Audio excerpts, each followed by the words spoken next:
Eh, Jóvenes, buenas noches. Te habla el profesor Rivas y el día de hoy nos hemos dado cita para desarrollar los géneros literarios. En la clase anterior habíamos hablado de las figuras literarias y ahí habíamos clasificado las figuras por su significación, de construcción y también por el sonido. Para esto, para poder en este caso crear un sentido estético a la hora de escribir un verso o una frase. Esto es lo que distingue del sentido literal de las frases o de las palabras. Así, por ejemplo, un ejemplo claro es los libros de autoayuda y los libros literarios en esencia, ¿ok? Los libros de autoayuda tienen un sentido literal. No hay mayor trabajo en las figuras que ellos plantean, mientras que en las obras literarias sí se maneja pues un estado de estética, de belleza, de imágenes que realmente cuando son leídas pues te estremecen, hacen que tu piel se escarapele, ¿ok? En ese sentido, vamos a hablar de los géneros literarios y para ello debemos decir que el primer hombre en llevar a cabo un tratado literario fue Aristóteles. Fue el primero en desarrollar el primer tratado literario que va a titular como la Poética. Para entonces ya se habían escrito muchísimas obras literarias, muchísimas manifestaciones literarias. En ese sentido, él las va a tomar y las va a clasificar según sus características. Por ejemplo, va a determinar el género épico, el género lírico, el género narrativo, el género dramático. Pero el ensayo, el género expositivo, hasta ese entonces todavía no se había formalizado. Pero déjame decirte que ya en el mundo clásico se había publicado, por ejemplo, el libro de Marco Tulio Cicerón sobre la naturaleza de los dioses, que es una obra filosófica literaria que ya es una especie de ensayo que posteriormente, en la Edad Moderna, Michel de Montaigne va a desarrollar o va a crear este género y a él se le va a denominar como el padre del ensayo. ¿Está bien? Es así también que Platón en su obra El banquete, con esos discursos que él va explicando que son dados por otros filósofos, también ya es una especie de ensayo literario porque hay mucha retórica en sus frases, en sus líneas. Has de leer tu amigo. Pero déjame decirte, amigo, que los géneros literarios, bueno, van a presentar al género épico. Este género épico que presentan tres especies, que es en este caso la epopeya, el cantar de gesta y el poema épico. Pero, profe, ¿cómo lo voy a diferenciar? Porque yo sé, he leído que estas tres especies están escritas en verso, y tienes razón. Tanto la epopeya como el cantar de gesta y el poema épico son escritos en verso. Y los tres exaltan, escúchame, exaltan las hazañas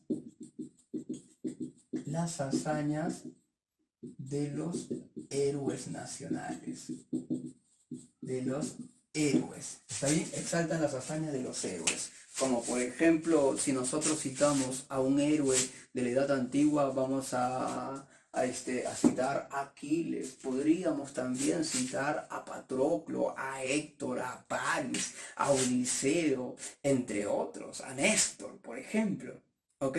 Pero estos héroes que tienen un vínculo con los dioses, con las divinidades, se va a dar aquí, en la edad, escúchame, en la edad antigua, ¿ok?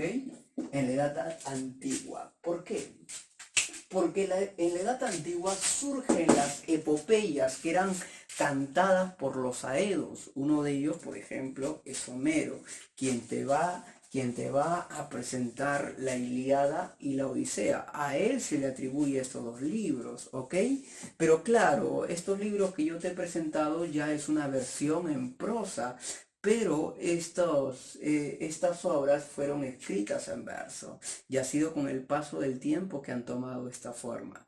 ¿Está bien? Recuerda, las epopeyas surgen en la Edad Antigua, exaltan las hazañas de los héroes y su vínculo con los dioses, ¿ok? Ahora, el cantar de gesta. El cantar de gesta corresponde a la edad a la Edad Media, ¿ok? A la Edad Media. ¿Está bien? A la Edad Media. En la Edad Media empiezan a explicar, a describir, a contar las hazañas de esos héroes nacionales, como por ejemplo es Rodrigo Díaz de Vivar, que corresponde al poema del Mío Cid o Cantar del Mío Cid o simplemente Mío Cid. Hay versiones acerca de este título. Lo cierto es que en este Cantar del Mío Cid se exalta pues las hazañas de Rodrigo Díaz de Vivar y su lucha por la reconquista, buscando el perdón del rey Alfonso VI. No te vayas a olvidar, ¿ok? Del mismo modo que las epopeyas, también en los cantares de gesta van a estar escritos en verso, van a exaltar las hazañas de los grandes héroes. Lo que diferencia es la época. Ahora, los poemas épicos, estos poemas épicos corresponden a la edad moderna, ¿ok? A la edad moderna. Aquí, por ejemplo, vamos a exaltar las hazañas de Vasco da Gama en ese libro de Luis Camus titulado Las Lusiadas. ¿Está bien?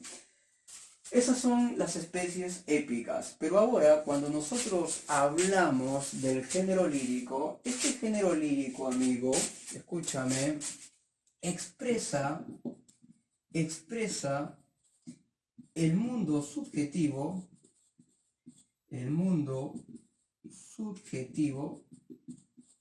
del autor. ¿Qué es el mundo subjetivo? Pues el mundo interno, amigo, el mundo abstracto.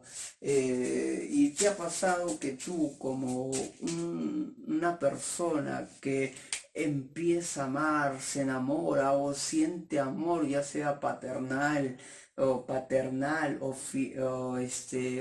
fraternal o amical, filial, en fin, amigo, estás experimentando una serie de sensaciones, ¿ok? Entonces, cuando hay conflictos con estas sensaciones, es como si se te ataran, se te anudaran en el corazón o dentro de ti, ¿ok? Y llega un momento que tú quieres liberarlo. Y esa liberación para los poetas se da a través del género lírico. Por ejemplo, César Calvo, un escritor peruano que ya falleció hace mucho tiempo, él decía, ¿no? ¿Por qué se escribe un poema? Y es que muchos no lo entienden. Y es que los poemas corresponden al género lírico. Claro, él después de una reunión con el maestro Parra y con Enrique Lin, a manera de discurso, escribe un poema y yo te quiero leer este poema. ¿Ok? Mira, presta atención. Todo lo que he dicho antes, todo lo que he escrito antes, en una única boca, en una palabra, en una letra sola, emparentada desde hace siglos con las grandes estrellas aún no descubiertas. Siento que cada libro, cada poema, cada verso obedece a sus propias intransferibles leyes. Tiene su tiempo de luz, como las vendimias, y su sed de llorar, como los hombres. De allí que definir me resulte tan fácil e imposible al mismo tiempo. Pienso en Nicanor Parra y en las incansables respuestas que nos dimos una tarde allá en lo alto de su casita en los Andes chilenos, cuando nuestros hermanos del sur vivían mediodías nocturnos y no la pesadilla de traiciones y sangre que resisten ahora. Y cuando Enrique Lin exclamó de pronto en el centro de un gran vaso de vino: ¿para qué coño se escribe, a fin de cuentas, un poema? Y aquí voy.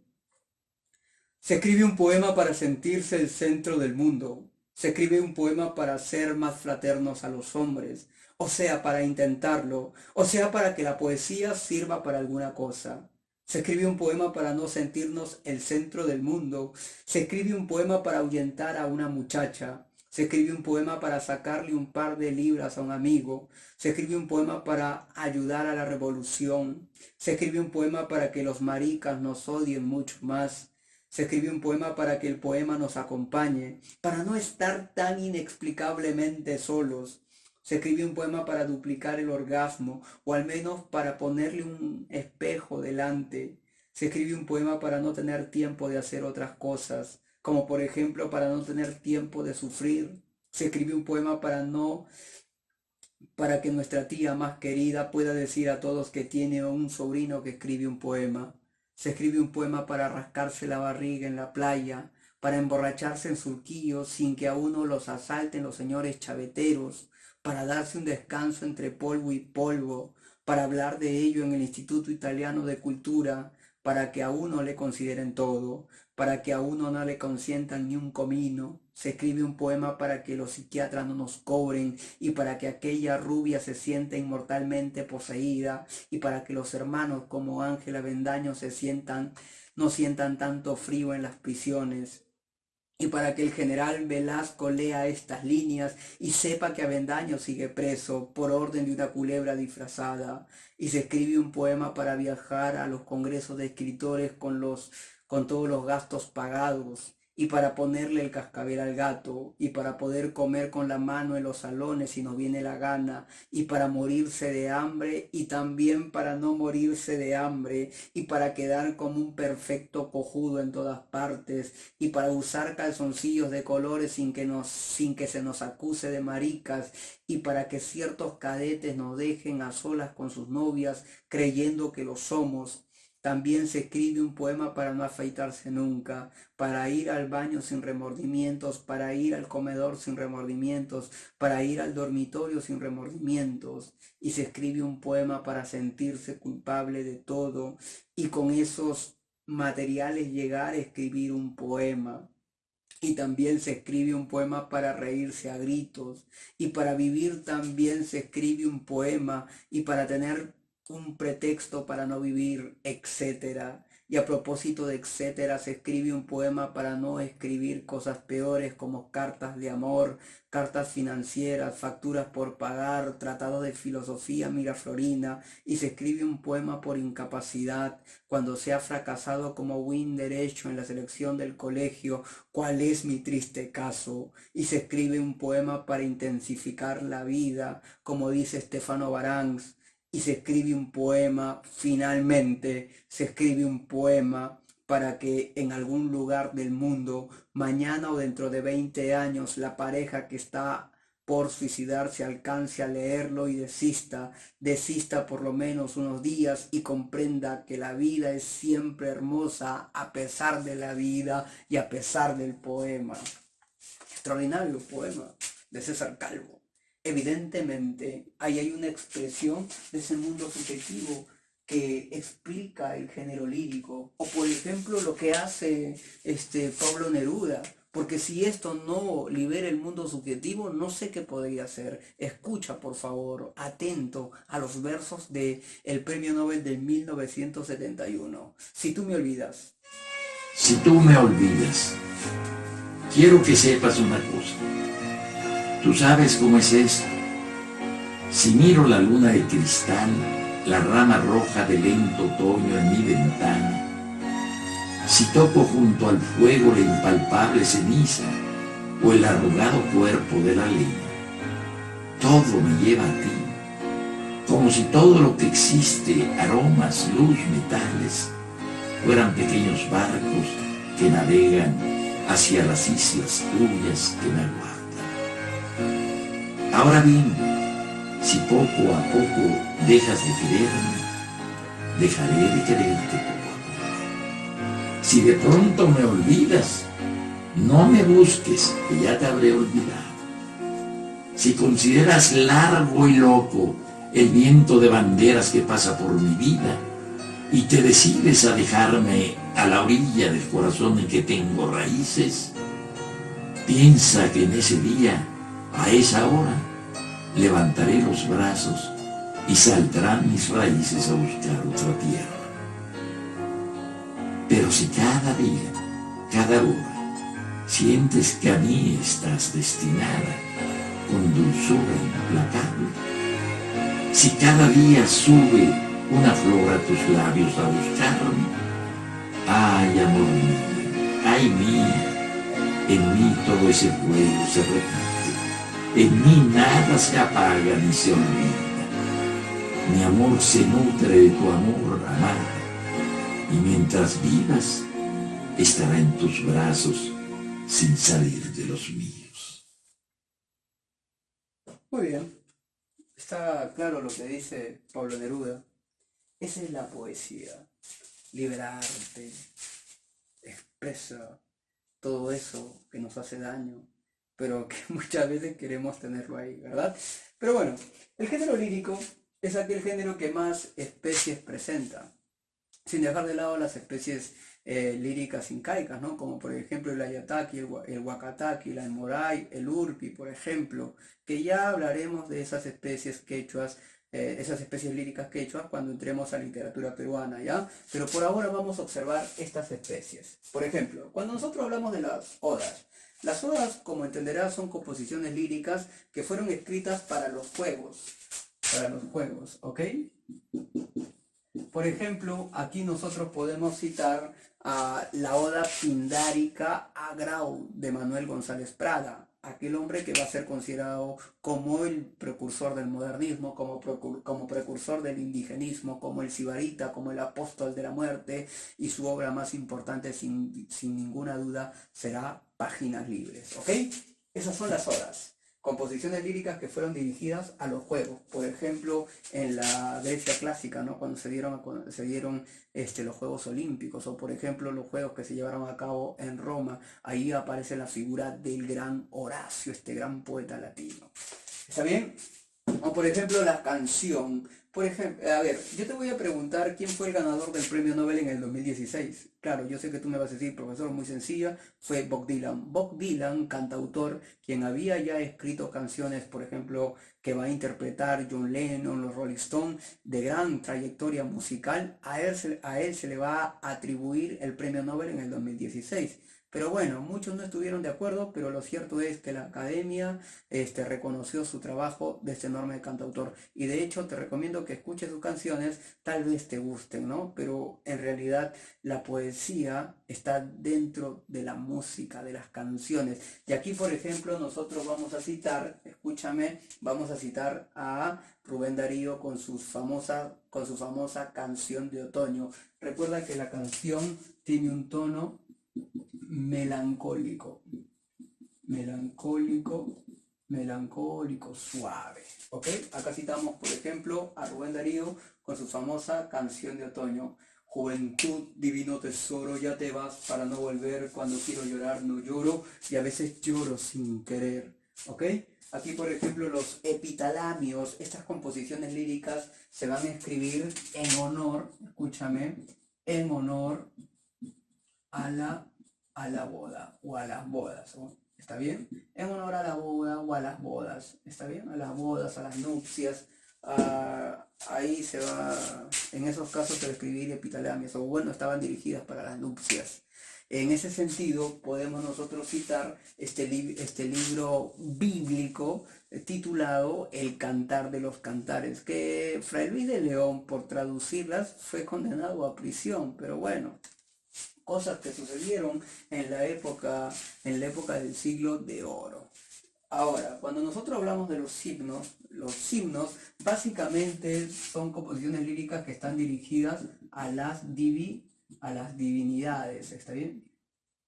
A las divinidades. Por ejemplo, aquí nosotros vamos a citar el libro de Salmos, por ejemplo. Hay una cantidad de himnos, pero también recuerda que están los himnos a los diversos países, ¿no? Por ejemplo, el himno del Perú, cuyo autor pues va a ser José de la Torre Ugarte, ¿ok? La elegía, estas composiciones líricas están dirigidas, escúchame, están dirigidas a la pérdida de un ser querido, ¿ya? ¿Está bien? Estas son escritas para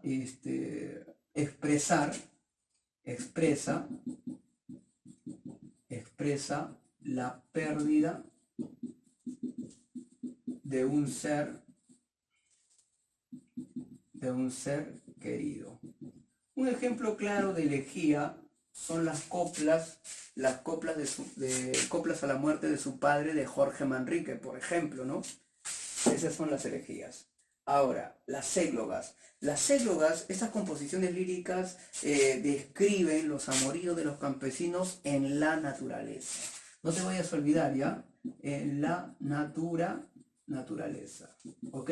Por ejemplo, aquí las églogas más famosas serán pues las de Garcilaso de la Vega, el español, quien va a ser considerado como el Petrarca español, no te vayas a olvidar, ¿está bien? Las églogas, composiciones líricas que hacen referencia a la naturaleza, a los amoríos de los campesinos en la naturaleza. La endecha, ¿qué son las endechas? Las endechas son composiciones líricas de tono, escúchame, de tono plañidero, plañidero. ¿Y qué quiere decir esto? De tono lloroso, de tono lacrimoso. Por ejemplo, aquí nosotros citamos la obra de Gerardo Diego, será pues este título Adiós a Manolete, endechas, ¿ok? ¿Y qué es el madrigal? El madrigal en esencia son poemas de amor, ¿ok? Tienen un tono amoroso, pero este tono amoroso también es gracioso, ¿ok? Esos son los madrigales. Por ejemplo, los madrigales más famosos serán pues los madrigales de Amado Nervo. No te vayas a olvidar. Acá el epigrama presenta un carácter satírico, ¿ok?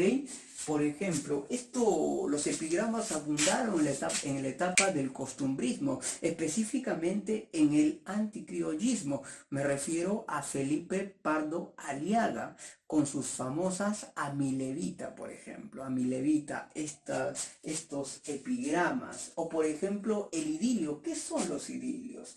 Los idilios son composiciones románticas, escúchame, románticas bucólicas, romántica bucólica, ¿ya? Bucólica. Son composiciones líricas románticas bucólicas. Esos son los idilios. Por ejemplo, los idilios más famosos serán pues los idilios de Federico García Lorca, por ejemplo. ¿Y qué es la epístola? La epístola es la carta en verso. ¿Está bien? Esas son las epístolas, la carta en verso.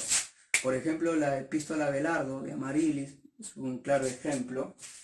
O la letría que también es una composición satírica, escúchame, satírica, que critica, ¿está bien? Satírica, crítica, es una composición satírica, composición crítica, que básicamente se habían escrito para mofarse de ciertos aspectos de la gente de la aristocracia. Por ejemplo, acá nosotros citamos la obra de Manuel Asensio Segura titulado A las muchachas, por ejemplo. ¿Bien? Todas estas son las especies líricas que son de mayor número en cuanto a los géneros. ¿Está bien? Ahora, cuando nosotros hablamos del género dramático, acá el género dramático, escúchame, serán pues historias que se escriben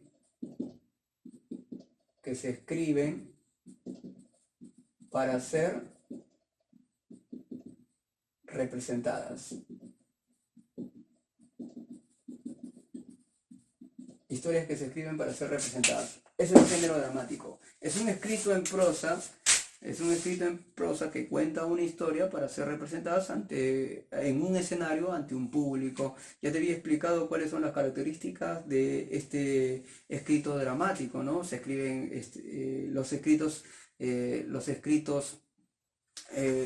teatrales están divididos en actos, los actos en escenas, las escenas presentan los diálogos, porque de esa manera se va contando la historia a través de diálogos, ¿ok?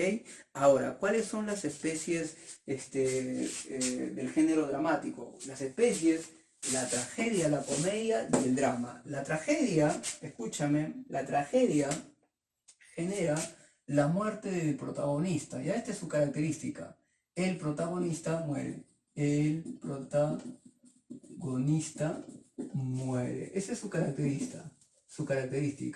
Por ejemplo, el protagonista muere. Esa es su característica. Cuando nosotros, por ejemplo, hemos citado las tragedias de Esquilo, que es la tragedia clásica, Ahí, por ejemplo, Prometeo, ¿qué pasa con Prometeo? Ya efectivamente le lleva el fuego a los hombres, pero Zeus posteriormente lo va a castigar y lo va a atar a una roca, lo va a encadenar y todos los días baja un ave y le devora las entrañas, ¿verdad? O por ejemplo, cuando nosotros hablamos de la tragedia, de las tragedias de Eurípides, citamos a Medea, ahí muere Medea y se quita la vida Medea junto a sus hijos, por ejemplo, o cuando nosotros hablamos de Romeo y Julieta, que ya es la tragedia moderna de William Shakespeare, ahí los protagonistas mueren, que en este caso es Romeo y Julieta, Otelo, por ejemplo.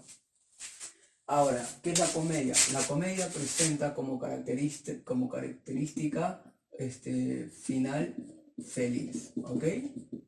En la comedia, evidentemente hay una trama, pero se va a desarrollar, su desenlace va a ser un final feliz para el protagonista. Dentro de ellos, por ejemplo, citamos Médico a palos de Molière, por ejemplo, ahí Ganarelle con Martina se van a ir, se van a perdonar y van a ser felices, ¿no? O van a remediar ese matrimonio donde había muchas discusiones, o El avaro, por ejemplo, también, entre otros. Pero ¿qué es el drama? El drama ya es la mezcla de estas dos especies, ¿ok? Une la tragedia y la comedia, ¿ok? Ahí está, el drama.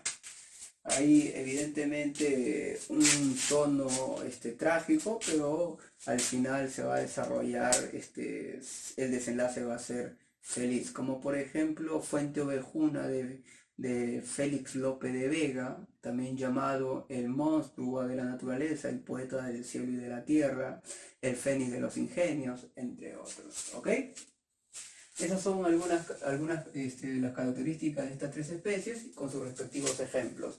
Cuando nosotros hablamos del género narrativo, nos estamos refiriendo al escrito en prosa. ¿Está bien? Al escrito en prosa. El escrito en prosa que narra una historia, ¿ok? Que narra una historia. Ahora, mira, escúchame. Acá, por ejemplo, nosotros tenemos el cuento, la novela, la fábula, la leyenda, el mito y la crónica. Claro está que Ricardo Palma, en la etapa del romanticismo peruano, va también a insertar la tradición. Y ahora, por ejemplo, se están publicando estos relatos que básicamente son anécdotas, en fin, que ya son parte de este género narrativo. Me había olvidado de algo muy importante, el auto sacramental también en el género dramático, ¿ok? El auto sacramental que lo considera también San Marcos. ¿Y qué es el auto sacramental? El auto sacramental es una representación teatral, pero con carácter religioso. Dentro de ello, por ejemplo, está El hijo pródigo de El Lunarejo, por ejemplo, o también la obra de Calderón de la Barca, ¿ok? Bueno, ahora sí vamos con el género narrativo. Te dije que el género narrativo es un escrito en prosa que narra una historia. Aquí, por ejemplo, el cuento. ¿Cuáles son las características del cuento? Que es una narración breve. Narración breve que gira en torno a un tema. ¿Está bien? Gira en torno, gira en base a un tema, ¿ya? En torno o en base a un tema. A ver. Gira en torno o en base a un tema. Aquí, por ejemplo, los cuentos más famosos pues será El Caballero Carmelo, Paco Yungue, o por ejemplo El Escarabajo de Oro, la increíble y triste historia de la Cándida Heréndida y su abuela desalmada, o por ejemplo Funes el Memorioso de Jorge Luis Borges, o tal vez La Dama del Perrito de Anton Chekhov, La Bola de Cebo de Maupassant, o también se me ocurre Los Cachorros de Vargas Llosa, o El desafío de Vargas Llosa. También podría ser, no sé, los cuentos de Jules Verne, en fin, ¿no? O Casa Tomada de Jorge Luis Borges, infinidad de cuentos, ¿ok? Bueno, ¿qué pasa con la novela? Bueno, la novela, ¿no? La novela ya es un escrito en verso, es un escrito en prosa, perdón, escrito, escrito en prosa de mayor extensión, de mayor extensión, ¿ok? Acá ya no hay un solo tema, sino hay varios temas. Obviamente hay uno en esencia, ¿verdad? Uno general, uno global, pero también se van desarrollando otros temas. Hay mayor multiplicidad de personajes. Por ejemplo, algunas novelas serán pues La Casa Verde de Vargas Llosa, Cien Años de Soledad de García Márquez, o por ejemplo Conversación en la Catedral de Vargas Llosa, Viaje al Centro de la Tierra de Jules Verne, también Rayuela de Julio Cortázar, o también puede ser Crimen y Castigo de Fyodor Dostoyevsky, Don Quijote de la Mancha de Miguel de Cervantes Saavedra, Caín de José Saramago, Papá Goriot de Honorato Balzac, Canto de Sirena de Gregorio Martínez, o Siddhartha de Hernán Hesse, La Guerra y la Paz de León Tolstoy, en fin, hay muchísimas novelas, ¿ok? Recuerdo la novela que más me ha marcado ha sido pues El amor en los tiempos del cólera, como también en este caso El coronel no tiene quien le escriba, que ha sido mi novela más favorita de todas las que he leído, o por ejemplo también otra novela que podemos citar en este caso será a ver, será La fiesta del chivo de Mario Vargas Llosa, o El mundo es ajeno, en fin, ¿ok? Esas son las novelas. En el caso de la fábula, sabemos que es un escrito en prosa, pero la característica de la fábula es que sus personajes son básicamente animales, ¿ok? Sus personajes son animales. Animales, básicamente, ¿ok? Por ejemplo, acá citamos la fábula de Esopo, una grande fábula, ¿no? O por ejemplo, en la etapa del neoclasicismo también se va a dar las fábulas de Jean de La Fontaine, o en España se hará pues las fábulas de José María de Samaniego, ¿no? Por ejemplo, la hormiga y la cigarra, la lechera, en fin. Ahora, la leyenda. Sabemos que la leyenda también es un escrito en prosa, pero tiene en este caso fondo histórico, ¿ok? Fondo histórico. Esa es la leyenda, fondo histórico. El mito también es muy parecido a la leyenda, pero el mito presenta un fondo religioso. Religioso. Acá, por ejemplo, en la leyenda podemos citar la leyenda de los hermanos Fayar. Acá en el mito podemos citar el mito de Manco Cápac y Mama Ocllo. Y la crónica son narraciones, escúchame, es un escrito en prosa que narra la historia de manera cronológica.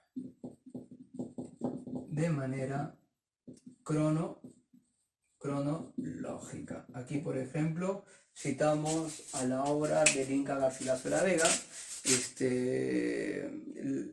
la obra del Inca Garcilaso de la Vega, titulada Los comentarios reales de los incas. ¿Ok? Recuerda que los comentarios reales de los incas se presentaron en dos partes. La primera parte tiene este título y la segunda parte, Historia del Perú. Debajo, entre paréntesis, dice Comentarios reales de los incas. ¿Ok? Ahora, el género expositivo, amigo, el género expositivo, que ya te había explicado, trata un tema, ¿ok? Trata un tema.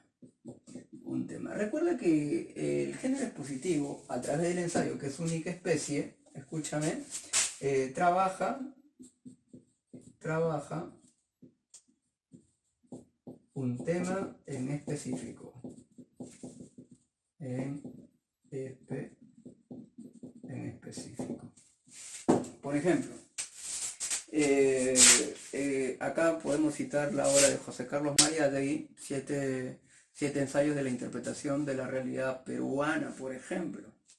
Eso es un ensayo. Pero los ensayos pueden ser filosóficos, literarios, o también puede ser un ensayo científico, en fin. ¿Ok? Pero lo cierto es que estos son los géneros literarios. Y acá en el género dramático, te había mencionado la tragedia, la comedia, el drama y el auto sacramental, que su característica es que es de carácter religioso. ¿Ok? Claro que hay especies menores como es el sainete, el entremés, que corresponden al género dramático. Y estas especies básicamente eran utilizadas para ser representadas en el entreacto como para darle un descanso a los actores, ¿ok? Y también está el monólogo, incluso la ópera.